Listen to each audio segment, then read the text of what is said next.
Welcome back to the Vethin Law Firm's Video Educational Series. My name is Olivia Mallory. And I'm David Bergen. And today we're here at Skydive San Marcos. Today we're going to talk a little bit about liability waivers, or sometimes called liability releases.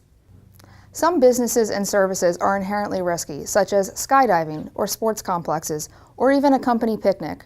A growing number of our clients are concerned about operating venues that inherently carry potential risks. So what is a liability waiver? That's a good question, Olivia.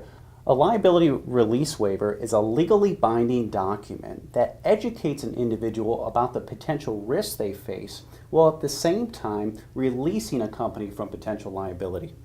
So why would a business need a liability waiver? And that's another good question. There's really three reasons our clients come to us and request us to draft a liability release program. The first and perhaps the most obvious is that our clients are interested in protecting themselves against potential litigation that can arise as a result of personal injuries on their premises.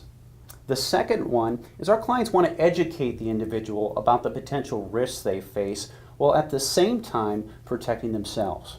And lastly, oftentimes our clients have an extensive insurance policy, and those insurance policies will require an active, enforceable liability waiver program. So general liability waivers are enforceable? For the most part, if they're signed and if they're worded correctly. So there are a couple different things that Texas law requires in order for your waiver to be valid. The first is that the words must very clearly state the intent of the parties. In other words, it must clearly state what rights the parties are giving up. The second is that the language be open and obvious. So David, why might a waiver not be enforceable? There's a couple of main reasons. The first one that we see all the time is oftentimes we'll see a liability release program that is completely one-sided. Okay, and if you remember the intent of a liability release waiver, it's to educate the individual of the potential risk while at the same time releasing the company from liability. The second reason is that it has to actually be a viable commercial reason for it. Olivia, lastly, let's talk about some business tips that we keep in mind when we're drafting liability release programs for our customers. What are some suggestions that you make when you approach drafting a liability release? Sure. So there are a couple things to keep in mind. The first is that we want our clients to know their business-related risks. So you want the customer to know specifically what rights they're giving up.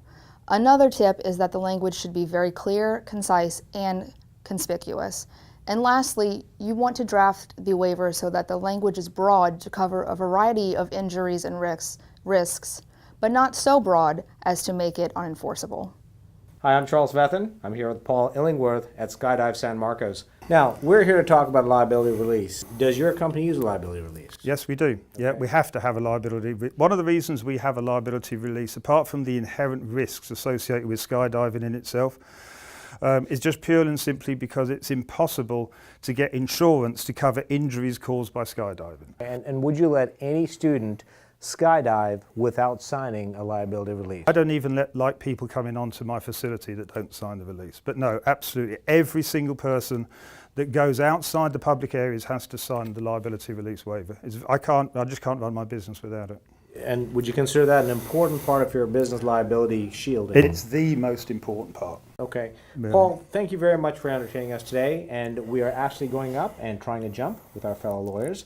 So thank you for watching, and we'll see you next time.